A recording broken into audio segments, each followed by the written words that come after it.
Halo semuanya, kali ini saya bakal membandingkan G-Shock yang paling fungsional buat olahraga tapi tetap nyaman buat harian. Lini G-Squad GBD Series pasti masuk daftar teratas. Tapi masalahnya, sekarang pilihannya makin banyak. Ada GBD 100 yang legendaris, GBD 200 yang sempat viral karena bentuknya, dan terakhir ada GBD 300 sebagai pendatang baru. Di video kali ini, kita bakalan ngebandingin dari ketiga jam tangan itu. Bukan cuma soal harga, tapi soal feel pemakaian, fitur pelacakan, sampai kenapa Casio merilis GBD 300 saat GBD 200 masih sangat populer. Mari kita mulai. Kita mulai dari yang paling senior atau sang pionir yang tangguh, yaitu GBD 100. Dirilis tahun 2020, jam ini membawa perubahan besar dengan layar MIP, layarnya jauh lebih tajam dibanding jam digital biasa. Secara desain, GBD 100 ini punya DNA G-Shock yang besar, bulat, dan terlihat bulky.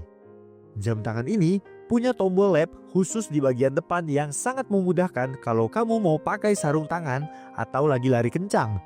Dengan diameter dial di 52,6 mm, dan kalau kamu punya pergelangan tangan kecil, jam ini mungkin terasa agak mendominasi. Tapi buat yang suka jam tangan yang bold, GBD 100 masih punya tempat sendiri. Lalu muncul GBD 200 di tahun 2021. Ini adalah game changer. Casio dengerin masukan pengguna, lalu mau fitur GBD 100 tapi dalam bentuk yang lebih compact. Hasilnya, bentuk kotak klasik ala 5600 tapi dengan teknologi yang modern. Kenapa seri ini laku keras? Pertama, ketebalannya. GBD 200 jauh lebih tipis dan ringan. Ini adalah jam tangan G-Squad yang paling enak dipakai buat tracking kualitas istirahat. Strapnya juga punya banyak lubang ventilasi, jadi gak gampang bikin gerah. Secara estetika, jam ini paling masuk ke gaya atau aktivitas apapun, dari olahraga yang paling ekstrim sampai yang formal buat kantoran. Secara bentuk memang sama-sama bulat, tapi GBD 300 jauh lebih sleek. Casio berhasil memadatkan teknologi G-Squad ke dalam bodi yang lebih ramping. Perbedaan paling berasa ada di penempatan tombol dan struktur perlindungan layarnya.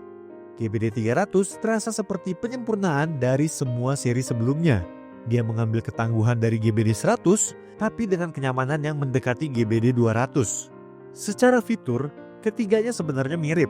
Semuanya punya accelerometer untuk hitung langkah, interval timer buat yang suka latihan HIIT, dan notifikasi smartphone lewat Bluetooth. Yang perlu diingat, ketiganya belum punya sensor detak jantung atau GPS built-in. Mereka mengandalkan GPS dari HP kamu untuk akurasi jarak lari yang lebih tepat. Untuk baterai, semuanya menggunakan baterai koin CR2032 yang bisa bertahan sekitar 2 tahun. Jadi, kamu nggak perlu repot-repot ngecas setiap malam seperti smartwatch pada umumnya.